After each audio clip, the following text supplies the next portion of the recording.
Hi everyone. ഇന്ന് നമ്മൾ പഠിക്കാൻ പോകുന്നത് 9th ബയോളജിയിലെ സെക്കൻഡ് ചാപ്റ്ററിന്റെ ഇൻട്രൊഡക്ഷൻ പാർട്ടാണ്. നമുക്ക് തുടങ്ങിയാലോ?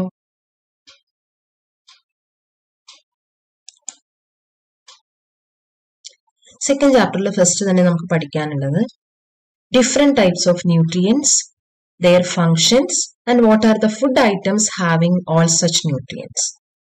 നമ്മുടെ ഫുഡിൽ മെയിൻ ആയിട്ട് നമ്മൾ ഉൾപ്പെടുത്തേണ്ട ന്യൂട്രിയൻസ് ഏതൊക്കെയാണ്, ആ ന്യൂട്രിയൻസ് എന്ത് ഫംഗ്ഷൻ ആണ് നമ്മുടെ ബോഡിയിൽ ചെയ്യുന്നത്, ആ ന്യൂട്രിയന്റ് കിട്ടണമെങ്കിൽ നമ്മൾ ഏത് ഫുഡ് ഐറ്റംസ് എല്ലാം കഴിക്കണം, ഇത്തരം കാര്യങ്ങളാണ് ഈ ചാപ്റ്ററിന്റെ തുടക്കത്തിൽ നമുക്ക് പഠിക്കാനുള്ളത്. ഓക്കെ, അപ്പൊ ഏതൊക്കെയാണ് നമ്മുടെ ബോഡിയിലെ മെയിൻ ആയിട്ടുള്ള ന്യൂട്രിയൻസ്, നമ്മുടെ ഫുഡിൽ നമ്മൾ ഇൻക്ലൂഡ് ചെയ്യേണ്ട മെയിൻ ആയിട്ടുള്ള nutrients? First one, carbohydrate. Carbohydrates എന്ത് ഫംഗ്ഷൻ ആണ് നമ്മുടെ ബോഡിയിൽ ചെയ്യുന്നത്? They are commonly called as energy giving foods. നമ്മുടെ ബോഡിക്ക് ആവശ്യമായിട്ടുള്ള എനർജി പ്രൊവൈഡ് ചെയ്യുന്ന മെയിൻ ന്യൂട്രിയൻസിൽ ഒന്നാണ് കാർബോഹൈഡ്രേറ്റ്സ്. എന്തിനാണ് നമുക്ക് energy? We require energy to do work, play and in order to stay active in our life. നമ്മുടെ ബോഡിയിൽ എന്ത് മെറ്റബോളിക് ആക്ടിവിറ്റി നടക്കണമെങ്കിലും നമുക്ക് എനർജി ആവശ്യമാണ്. എനർജി പ്രൊവൈഡ് ചെയ്യുന്ന മെയിൻ ന്യൂട്രിയൻസിൽ ഒന്നാണ് കാർബോഹൈഡ്രേറ്റ്സ്. കാർബോഹൈഡ്രേറ്റ്സ് കിട്ടണമെങ്കിൽ നമുക്ക് ഏതൊക്കെ ഫുഡ് ഐറ്റംസ് ആണ് കൺസ്യൂം ചെയ്യേണ്ടത്? Rice, bread, sugar, potatoes. അപ്പൊ ഇത്തരം ഫുഡ് ഐറ്റംസിൽ നിന്നെല്ലാം തന്നെ നമുക്ക് ധാരാളം കാർബോഹൈഡ്രേറ്റ്സ് കിട്ടുന്നതായിരിക്കും. ഇനി രണ്ടാമത്തെ ന്യൂട്രിയന്റ് ആണ് proteins. Proteins are commonly called as body building food. എന്തുകൊണ്ടാണ് ഇവരെ ബോഡി ബിൽഡിംഗ് ഫുഡ് എന്ന് വിളിക്കുന്നത്? Because proteins can help in growth, repair of body tissues and making our muscles strong. നമ്മുടെ ബോഡിയുടെ ഗ്രോത്തിനും എന്തെങ്കിലും തരത്തിലുള്ള ടിഷ്യൂസോ സെൽസോ ഡാമേജ്ഡ് ആയി കഴിഞ്ഞാൽ അതിനെ വീണ്ടും ഉണ്ടാക്കുന്നതിനും അതേപോലെ തന്നെ സ്ട്രോങ് ആയിട്ടുള്ള മസിൽസ് ബിൽഡ് ചെയ്യുന്നതിനും നമ്മളെ ഹെൽപ്പ് ചെയ്യുന്ന ന്യൂട്രിയൻസ് ആണ് പ്രോട്ടീൻസ്. അതുകൊണ്ടാണ് നമ്മൾ അവയെ ബോഡി ബിൽഡിംഗ് ഫുഡ്സ് എന്ന് വിളിക്കുന്നത്. ഇനി ഏതൊക്കെയാണ് പ്രോട്ടീൻസിന്റെ മെയിൻ സോഴ്സ് എന്ന് പറയുന്നത്? നമ്മൾ ഡെയിലി കൺസ്യൂം ചെയ്യാറുള്ള eggs, milk, pulses, meat, all these are examples for protein containing foods. Pulses എന്ന് പറഞ്ഞാൽ എന്താണ്? പയറുവർഗ്ഗങ്ങളെയാണ് നമ്മൾ പൾസസ് എന്ന് പറയുന്നത്. അപ്പൊ ഇത്തരം ഫുഡ്സ് എല്ലാം കഴിച്ചാൽ നമുക്ക് എന്ത് കിട്ടും? പ്രോട്ടീൻസ് കിട്ടും. അപ്പൊ പ്രോട്ടീൻസിന്റെ മെയിൻ ഫംഗ്ഷൻ എന്ന് പറയുന്നത് body building food. Then third category, lipids or fats. കാർബോഹൈഡ്രേറ്റ്സിന്റെ പോലെ തന്നെ എനർജി ഗിവിംഗ് ഫുഡ്സ് കാറ്റഗറിയിൽ പെടുന്നതാണ് ലിപ്പിഡ്സും. അതുപോലെ തന്നെ നമ്മുടെ ബോഡി എപ്പോഴും വാം ആയി കീപ്പ് ചെയ്യാനും നമ്മുടെ ഇന്റേണൽ ഓർഗൻസിനെ എല്ലാം പ്രൊട്ടക്ട് ചെയ്യാനും കൂടെ ലിപ്പിഡ്സ് നമ്മളെ ഹെൽപ്പ് ചെയ്യുന്നുണ്ട്. മെയിൻ ഫംഗ്ഷൻ എന്ന് പറയുന്നത് പ്രൊവൈഡിങ് എനർജി, നമുക്ക് ആവശ്യമായിട്ടുള്ള എനർജി പ്രൊവൈഡ് ചെയ്യുന്നു. കൂടാതെ നമ്മുടെ ബോഡിയെ എപ്പോഴും ഒരു മിനിമം ബോഡി ടെമ്പറേച്ചർ കീപ്പ് ചെയ്യാനായിട്ടും നമ്മുടെ ഇന്റേണൽ ഓർഗൻസിനെ എല്ലാം തന്നെ പ്രൊട്ടക്ട് ചെയ്യുന്ന ഒരു ലെയർ ആയിട്ട് ആക്ട് ചെയ്യാനും ലിപ്പിഡ്സിന് കഴിയുന്നുണ്ട്. ഇനി കുറച്ച് സോഴ്സസ് ഓഫ് ലിപ്പിഡ്സ് എന്ന് പറയുന്നത് ബട്ടർ, ഓയിൽ, നട്ട്സ്. ഇതെല്ലാം കൺസ്യൂം ചെയ്ത് കഴിഞ്ഞാൽ നമുക്ക് എന്ത് കിട്ടും? ലിപ്പിഡ്സ് കിട്ടും. ഇനി നെക്സ്റ്റ് വൺ എന്ന് പറയുന്നത് വൈറ്റമിൻസ് ആൻഡ് മിനറൽസ്. ഈ മൂന്ന് ന്യൂട്രിയൻസിനെ കമ്പയർ ചെയ്യുമ്പോൾ നമ്മുടെ ബോഡിക്ക് കുറച്ച് മാത്രം ആവശ്യമായിട്ടുള്ള ന്യൂട്രിയൻസ് ആണ് വൈറ്റമിൻസും മിനറൽസും. എന്തെല്ലാം ഫങ്ഷൻസ് ആണ് ഇവര് നമ്മുടെ ബോഡിയിൽ ചെയ്യുന്നത്? They are protecting us from diseases, അല്ലെ? പലതരത്തിലുള്ള ഡിസീസസ് വരാതെ നമ്മുടെ ബോഡിയെ ഹെൽത്തി ആയിട്ട് മെയിൻറ്റെയിൻ ചെയ്യാനായിട്ട് വൈറ്റമിൻസും മിനറൽസും ഹെൽപ്പ് ചെയ്യുന്നുണ്ട്. അതേപോലെ തന്നെ ഗ്രോത്തിന് ഹെൽപ്പ് ചെയ്യുന്നു. നമ്മുടെ eyes, skin, bones etcetera healthy ആയിട്ട് മെയിൻറ്റെയിൻ ചെയ്യാനായിട്ട് ഹെൽപ്പ് ചെയ്യുന്നു. അതേപോലെ തന്നെ ഇമ്മ്യൂണിറ്റി പ്രൊവൈഡ് ചെയ്ത് നമ്മുടെ ബോഡിയെ പാത്തോജൻസിൽ നിന്നും എല്ലാം തന്നെ പ്രൊട്ടക്ട് ചെയ്യുന്നു.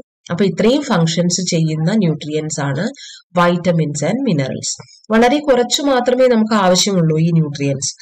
എങ്കിൽ പോലും ഈ ന്യൂട്രിയൻസിന്റെ ഡെഫിഷ്യൻസി വന്നു കഴിഞ്ഞാൽ നമ്മുടെ ബോഡി പ്രോപ്പർ ആയിട്ട് ഫങ്ഷൻ ചെയ്യില്ല. പലതരത്തിലുള്ള ഡെഫിഷ്യൻസി സിംറ്റംസ് നമ്മുടെ ബോഡിയിൽ അപ്പിയർ ചെയ്യും. അപ്പോൾ ഈ രണ്ട് ന്യൂട്രിയൻസ് കിട്ടാനായിട്ട് മസ്റ്റ് ആയിട്ട് നമ്മൾ കഴിച്ചിരിക്കേണ്ട രണ്ട് ഫുഡ് ഐറ്റംസ് ആണ് ഫ്രൂട്ട്സും വെജിറ്റബിൾസും. ഡെയിലി ഡയറ്റിൽ നമ്മൾ ഇൻക്ലൂഡ് ചെയ്യേണ്ട രണ്ട് കോൺസ്റ്റിറ്റ്യുവൻസ് ആണ് ഫ്രൂട്ട്സ് ആൻഡ് വെജിറ്റബിൾസ്. എങ്കിൽ മാത്രമേ വൈറ്റമിൻസും മിനറൽസും നമുക്ക് ആവശ്യത്തിന് കിട്ടുകയുള്ളൂ. ഇനി ഫൈനലി വാട്ടർ. ഈ 4 ന്യൂട്രിയൻസിന്റെ പോലെ തന്നെ ഇമ്പോർട്ടന്റ് ആയിട്ടുള്ള ഒരു ന്യൂട്രിയന്റ് ആണ് വാട്ടർ. വാട്ടർ എന്തിനൊക്കെയാണ് നമ്മുടെ ബോഡിയിൽ ഹെൽപ്പ് ചെയ്യുന്നത്? It is helping in digestion, removing waste and cooling the body. Digestive പ്രോസസ്സിന് വാട്ടർ ആവശ്യമാണ്. വാട്ടർ ആണ് നമ്മുടെ ബോഡിയിൽ നടക്കുന്ന എല്ലാ മെറ്റബോളിക് റിയാക്ഷൻസിന്റെയും ബേസിക് മീഡിയം ആയിട്ട് ആക്ട് ചെയ്യുന്നത്. നമുക്കറിയാം, മീഡിയം ഇല്ലാതെ ഒരു തരത്തിലുള്ള റിയാക്ഷൻസ് നമ്മുടെ ബോഡിയിൽ നടക്കില്ല. അപ്പൊ ആവശ്യത്തിന് വാട്ടർ കണ്ടന്റ് നമ്മുടെ സെൽസിൽ ഉണ്ടെങ്കിൽ മാത്രമേ നമ്മുടെ ബോഡിയിൽ എല്ലാ തരത്തിലുള്ള മെറ്റബോളിക് റിയാക്ഷൻസും നടക്കുന്നുള്ളൂ. അതേപോലെ തന്നെ നമ്മുടെ ബോഡിയിൽ ഫോം ചെയ്യുന്ന വേസ്റ്റ് മെറ്റീരിയൽസിനെ അതാത് സമയത്ത് റിമൂവ് ചെയ്യാനായിട്ടും വാട്ടർ ഹെൽപ്പ് ചെയ്യുന്നുണ്ട്. അതേപോലെ നമ്മുടെ ബോഡിയിലെ ടെമ്പറേച്ചർ കുറച്ച് ഒരു കൂളിംഗ് ഇഫക്റ്റ് പ്രൊവൈഡ് ചെയ്യണമെങ്കിലും സെൽസിൽ ആവശ്യത്തിന് വാട്ടർ ആവശ്യമാണ്. അതേപോലെ തന്നെ നമുക്കറിയാം, ഡൈജഷന് ശേഷം നമ്മുടെ ബോഡിയിൽ ഫോം ചെയ്യുന്ന ന്യൂട്രിയൻസ് എല്ലാം തന്നെ നമ്മുടെ സെൽസിലേക്ക് ട്രാൻസ്പോർട്ട് ചെയ്യുന്നത് ബ്ലഡിലൂടെയാണ്, അല്ലെ? ഈ ബ്ലഡിന്റെ മെയിൻ കോൺസ്റ്റിറ്റ്യൂന്റ് എന്ന് പറയുന്നത് എന്താണ്? It is water. അപ്പൊ വാട്ടർ സഫീഷ്യന്റ് ആയിട്ട് നമ്മൾ കുടിച്ചെങ്കിൽ മാത്രമേ നമ്മുടെ ബോഡിയിൽ ഇത്തരം ഫങ്ഷൻസ് എല്ലാം തന്നെ നടക്കുകയുള്ളൂ. അപ്പൊ നിങ്ങൾക്ക് മനസ്സിലായല്ലോ, ഈ 5 ന്യൂട്രിയൻസ് ആണ് മെയിൻ ആയിട്ടും നമ്മുടെ ബോഡിയിൽ ആവശ്യമായിട്ടുള്ളത്. അപ്പൊ എന്തായാലും നമ്മുടെ ഡെയിലി ഡയറ്റിൽ നമ്മൾ ഈ ന്യൂട്രിയൻസ് എല്ലാം തന്നെ ഉൾപ്പെടുത്തണം. ഇനി ഒരു കാര്യം കൂടെ പറഞ്ഞുതരാം. ഇതിലെ ഫസ്റ്റ് 3 ന്യൂട്രിയൻസിന് മാത്രമേ നമ്മുടെ ബോഡിയിൽ എത്തിയതിനു ശേഷം ബ്രേക്ക് ഡൗൺ ആവശ്യമുള്ളൂ, അതായത് ഡൈജഷൻ ആവശ്യമുള്ളൂ. വൈറ്റമിൻസ്, മിനറൽസ് അതുപോലെ വാട്ടറിനൊന്നും തന്നെ ഡൈജഷന്റെ ആവശ്യമില്ല. They can be directly absorbed into our cells. Digestion ആവശ്യമില്ലാത്ത സിംപ്ലസ്റ്റ് ആയിട്ടുള്ള ന്യൂട്രിയൻസ് ആണ് വൈറ്റമിൻസും മിനറൽസും. ആദ്യം പറഞ്ഞ 3 ടൈപ്പ് ന്യൂട്രിയൻസ്, അതായത് കാർബോഹൈഡ്രേറ്റ്സ്, പ്രോട്ടീൻസ്, ലിപ്പിഡ്സ്, ഈ 3 കോൺസ്റ്റിറ്റ്യുവൻസിനും ഡൈജഷൻ നടന്നതിന് ശേഷം മാത്രമേ നമ്മുടെ സെൽസിലേക്ക് എൻ്റർ ചെയ്യാനായിട്ട് കഴിയുള്ളൂ. ഇനി നമുക്ക് ഈ ന്യൂട്രിയൻസിനെ മറന്നു പോവാതെ ഓർത്തെടുക്കാനായിട്ട്, അതുപോലെ തന്നെ ഓരോ ന്യൂട്രിയൻസിന്റെയും ഫംഗ്ഷൻ പെട്ടെന്ന് മനസ്സിലാക്കാനായിട്ടുള്ള ഒരു ട്രിക്ക് ആണ് ടീച്ചർ ഇവിടെ തന്നിട്ടുള്ളത്. നിങ്ങൾക്ക് നോക്കാം, ഒരു സെന്റൻസ് ഇവിടെ കൊടുത്തിട്ടുണ്ട്. Clever people find very magical water. അപ്പൊ ഇതൊരു ട്രിക്കി സെന്റൻസ് ആണ്. ഈ സെന്റൻസിലെ ഓരോ വേർഡിന്റെയും ഫസ്റ്റ് ലെറ്റർ ഓരോ ന്യൂട്രിയന്റിനെ റെപ്രസെന്റ് ചെയ്യുന്നു. അപ്പൊ ഈ ഒരു സെന്റൻസ് പഠിച്ചു കഴിഞ്ഞാൽ നിങ്ങൾക്ക് ന്യൂട്രിയൻസിലെ ഓരോന്നും ഓർഡറിൽ പഠിച്ചെടുക്കാൻ പറ്റും. ഓക്കെ, അതേപോലെ തന്നെ ഈ ടേബിളിൽ ടീച്ചർ ഓരോ ന്യൂട്രിയന്റിന്റെയും ഫംഗ്ഷൻ വളരെ ബ്രീഫായിട്ട് തന്നിട്ടുണ്ട്. അപ്പൊ ഈ ഒരു ടേബിൾ മനസ്സിലുണ്ടെങ്കിൽ നമുക്ക് ന്യൂട്രിയൻസിനെ കുറിച്ച് വരുന്ന എന്ത് ക്വസ്റ്റിനും ആൻസർ ചെയ്യാൻ പറ്റും. അപ്പൊ നമുക്കൊന്ന് നോക്കിയാലോ. Clever people find very magical water. ക്ലെവറിലെ first letter C, it stands for carbohydrates. Carbohydrates main nutrients ആണെന്ന് നമുക്കറിയാം. എന്താണ് കാർബോഹൈഡ്രേറ്റിന്റെ main function? It is the energy giving food, give us quick energy. ഇനി പീപ്പിളിലെ first letter P, it is for proteins. Proteins എന്ന് പറയുന്നത് body building food ആണെന്ന് നമുക്കറിയാം. ബോഡി ബിൽഡ് ചെയ്യാനും അല്ലെങ്കിൽ സെൽസ് ആൻഡ് ടിഷ്യൂസ് ഫോം ചെയ്യാനും അതുപോലെ തന്നെ റിപ്പയർഡ് ആയിട്ടുള്ള ഡാമേജ്ഡ് ആയിട്ടുള്ള ബോഡി പാർട്സ് റിപ്പയർ ചെയ്യാനും നമ്മളെ ഹെൽപ്പ് ചെയ്യുന്ന ന്യൂട്രിയൻസ് ആണ് proteins. Third word find, first letter F, stands for fats. Fats എന്തിനാണ് നമ്മളെ ഹെൽപ്പ് ചെയ്യുന്നത്? എനർജി ഗിവിംഗ് ഫുഡ് ആണ്. അതുപോലെ തന്നെ നമ്മുടെ ബോഡി എപ്പോഴും വാം ആയിട്ട് കീപ്പ് ചെയ്യാനായിട്ട് ഫാറ്റ്സ് ഹെൽപ്പ് ചെയ്യുന്നുണ്ട്. Then next word very, V for vitamins. Vitamins എന്ന് പറയുന്നത് നമ്മുടെ ബോഡിയെ ഡിസീസസിൽ നിന്ന് പ്രൊട്ടക്ട് ചെയ്യുന്നു. അതേപോലെ തന്നെ നമ്മുടെ ബോഡിയിലെ എല്ലാ ബോഡി ഫങ്ഷൻസിനെയും സപ്പോർട്ട് ചെയ്യുന്നു. Next magical, M for minerals. Minerals എന്ന് പറയുന്നത് നമ്മുടെ ബോഡിയിലെ സ്കിൻ, ടീത്ത്, ബോൺസ് ഇതിന്റെ എല്ലാം പ്രോപ്പർ മെയിൻ്റനൻസ് ആൻഡ് ഫങ്ഷനിങ്ങിനെ ഹെൽപ്പ് ചെയ്യുന്നുണ്ട്. അതേപോലെ തന്നെ നമ്മുടെ ബോഡിയിൽ നടക്കുന്ന മെറ്റബോളിക് റിയാക്ഷൻസിനെല്ലാം തന്നെ സപ്പോർട്ടിംഗ് ഫങ്ഷൻ ചെയ്യുന്നതാണ് മിനറൽസ്. ഇനി ലാസ്റ്റ് വരുന്നത് വാട്ടർ.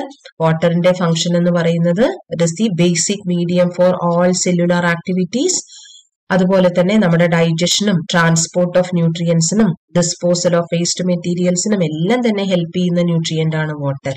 അപ്പൊ അതുകൊണ്ട് എല്ലാ സമയത്തും തന്നെ നമ്മുടെ ബോഡി നമ്മൾ ഹൈഡ്രേറ്റഡ് ആയിട്ട് കീപ്പ് ചെയ്യണം. അപ്പൊ ഇത്രയുമാണ് ഈ ന്യൂട്രിയൻസിനെ എല്ലാം ഓർത്തിരിക്കാനുള്ള സിമ്പിൾ ആയിട്ടുള്ള ട്രിക്കി സെന്റൻസ്. ഈ സെന്റൻസ് ഓർത്തിരുന്നു കഴിഞ്ഞാൽ നമുക്ക് എല്ലാ ന്യൂട്രിയൻസിന്റെ പേര് ഓർഡറിൽ കിട്ടും. അതേപോലെ തന്നെ അതിന്റെ ക്വിക്ക് ആയിട്ടുള്ള ഒരു ഫംഗ്ഷൻ റെഫറൻസ് ആണ് ഈ ടേബിളിൽ ടീച്ചർ തന്നിട്ടുള്ളത്. ഇനി നമ്മൾ നോക്കാൻ പോകുന്നത് ന്യൂട്രീഷൻ എന്ന് പറയുന്ന പ്രോസസ്സാണ്. ന്യൂട്രീഷൻ എന്ന് പറഞ്ഞാൽ എന്താണ്? It is the process by which organisms obtain and utilize food for nutrients from the external environment. ഒരു ഓർഗാനിസം അത് ജീവിക്കുന്ന എക്സ്റ്റേണൽ എൻവയോൺമെന്റിൽ നിന്നും എങ്ങനെയാണ് അതിനാവശ്യമായിട്ടുള്ള ന്യൂട്രിയൻസ് ഉപയോഗിക്കുന്നത്, ആ പ്രോസസ്സിനെയാണ് നമ്മൾ എന്ത് വിളിക്കുന്നത്? ന്യൂട്രീഷൻ എന്ന് വിളിക്കുക. നമുക്കറിയാം ഓരോ ഓർഗാനിസവും ജീവിക്കുന്ന ചുറ്റുപാട് ഡിഫറെന്റ് ആയിരിക്കും. ആ ചുറ്റുപാടിൽ നിന്നും അതിനാവശ്യമായിട്ടുള്ള ന്യൂട്രിയൻസ് അത് ഏത് രീതിയിലാണ് ഉപയോഗിക്കുന്നത്, അതിനെയാണ് നമ്മൾ ന്യൂട്രീഷൻ എന്ന് വിളിക്കുന്നത്. ന്യൂട്രീഷൻ എന്ന് പറയുന്ന പ്രോസസ്സിൽ ആക്ച്വലി നമുക്ക് 5 സ്റ്റെപ്സ് കാണാൻ കഴിയും. ഏതൊക്കെയാണ് ആ 5 steps? First step is called ingestion. Ingestion എന്ന് പറഞ്ഞാൽ ഇൻടേക്കിംഗ് ഓഫ് ഫുഡ്, അതായത് പുറത്തു നിന്നും ഫുഡ് മൗത്തിലേക്ക് ഇൻടേക്ക് ചെയ്യുന്ന പ്രോസസ്സിനെയാണ് നമ്മൾ ഇൻജഷൻ എന്ന് വിളിക്കുന്നത്. ഇൻജഷൻ കഴിഞ്ഞാൽ നെക്സ്റ്റ് സ്റ്റെപ്പാണ് ഡൈജഷൻ. ഡൈജഷൻ എന്ന് പറഞ്ഞാൽ break down of complex food substances into simple ones. അതായത് നമ്മൾ കൺസ്യൂം ചെയ്യുന്ന കോംപ്ലക്സ് ആയിട്ടുള്ള ഫുഡ് സബ്സ്റ്റൻസിനെ സിമ്പിൾ ഫോമിലേക്ക് കൺവേർട്ട് ചെയ്യുന്ന പ്രോസസ്സിനെയാണ് നമ്മൾ ഡൈജഷൻ എന്ന് വിളിക്കുന്നത്. ഡൈജഷൻ കഴിഞ്ഞാൽ നെക്സ്റ്റ് സ്റ്റെപ്പാണ് അബ്സോർപ്ഷൻ. അതായത് ഡൈജഷൻ വഴി ഉണ്ടാവുന്ന സിംപ്ലസ്റ്റ് ആയിട്ടുള്ള ന്യൂട്രിയൻസിനെ അബ്സോർബ് ചെയ്തെടുക്കുന്ന പ്രോസസ്, അത് സെൽസിലേക്ക് എത്തിക്കുന്ന പ്രോസസ്, അതിനെയാണ് നമ്മൾ അബ്സോർപ്ഷൻ എന്ന് വിളിക്കുക.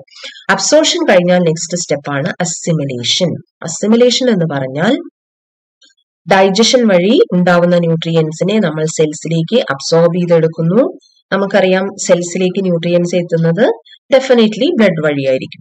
ഇങ്ങനെ ബ്ലഡിൽ എത്തുന്ന ന്യൂട്രിയൻസിനെ അല്ലെങ്കിൽ സെൽസിൽ എത്തുന്ന ന്യൂട്രിയൻസിനെ നമ്മൾ എന്താവശ്യത്തിനായിട്ടായിരിക്കും യൂസ് ചെയ്യുന്നുണ്ടാവുക? 2 പേർപ്പസിനായിട്ടാണ് മെയിൻ ആയിട്ട് യൂസ് ചെയ്യുന്നത്. ഒന്ന്, നമുക്ക് മെറ്റബോളിക് ആക്ടിവിറ്റീസ് എല്ലാം ചെയ്യാൻ ആവശ്യമായിട്ടുള്ള എനർജി പ്രൊഡ്യൂസ് ചെയ്യാം. രണ്ടാമത്തെ റോൾ എന്ന് പറയുന്നത് നമ്മുടെ ബോഡിയിൽ പുതിയ സെൽസും ടിഷ്യൂസ് ഒക്കെ ഫോം ചെയ്യാനായിട്ട്. അപ്പൊ ഈ 2 പേർപ്പസിനായിട്ടാണ് നമ്മൾ ന്യൂട്രിയൻസിനെ യൂസ് ചെയ്യുന്നത്. ഒന്ന്, എനർജി പ്രൊഡ്യൂസ് ചെയ്യാനായിട്ട്. രണ്ടാമത്തെ, നമ്മുടെ ബോഡിയിൽ പുതിയ സെൽസും ടിഷ്യൂസും എല്ലാം ഫോം ചെയ്യാനായിട്ട്. അപ്പൊ ഇങ്ങനെ ന്യൂട്രിയൻസിനെ ഡിഫറെന്റ് ആയിട്ടുള്ള പേർപ്പസസിന് വേണ്ടി യൂസ് ചെയ്യുന്ന പ്രോസസ്സാണ് അസിമിലേഷൻ. അസിമിലേഷൻ കഴിഞ്ഞാൽ ലാസ്റ്റ് വരുന്ന സ്റ്റെപ്പാണ് ഇജഷൻ. ഇജഷനിൽ എന്തായിരിക്കും നടക്കുന്നത്? ഇൻജഷൻ എന്നുള്ള പ്രോസസ്സിന്റെ ജസ്റ്റ് ഓപ്പോസിറ്റ് പ്രോസസ്സാണ് ഇജഷൻ. ഇൻജഷൻ എന്ന് പറഞ്ഞാൽ ഇൻടേക്കിംഗ് ഓഫ് ഫുഡ് എന്ന് നിങ്ങൾക്ക് മനസ്സിലായി. അപ്പോൾ ഇജഷൻ എന്തായിരിക്കും? It is the removal of the waste materials after digestion. ഡൈജഷനും അബ്സോർപ്ഷനും ഒക്കെ നടന്നു കഴിയുമ്പോൾ കുറച്ച് പാർട്ട് വേസ്റ്റ് ആയിട്ട് നമ്മുടെ ബോഡിയിൽ റിമെയിൻ ചെയ്യും. ആ റിമെയിൻ ചെയ്യുന്ന വേസ്റ്റ് മെറ്റീരിയൽസിനെ നമ്മുടെ ബോഡിയിൽ നിന്നും പുറത്തു കളയുന്ന പ്രോസസ്സിനെയാണ് നമ്മൾ ഇജഷൻ എന്ന് വിളിക്കുന്നത്. അപ്പൊ ഇതെല്ലാമാണ് ന്യൂട്രീഷന്റെ ഡിഫറെന്റ് സ്റ്റെപ്സ്. ഒന്നും കൂടെ പറയാം: injection, digestion, absorption, assimilation and egestion.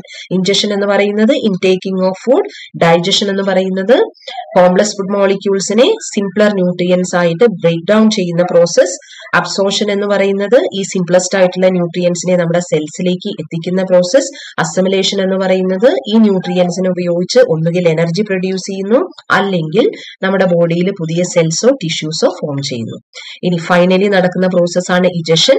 ഇതിൽ എന്താണ് നടക്കുന്നത്? നമ്മുടെ ബോഡിയിൽ റിമെയിൻ ചെയ്യുന്ന വേസ്റ്റ് മെറ്റീരിയൽസിനെ ബോഡിയിൽ നിന്നും പുറത്തു കളയുന്നു. അപ്പൊ ഇത്രയുമാണ് ന്യൂട്രീഷൻ എന്നുള്ള പ്രോസസ്സിന്റെ ഡിഫറെന്റ് സ്റ്റെപ്സ്. ഇനി നമ്മൾ നോക്കാൻ പോകുന്നത്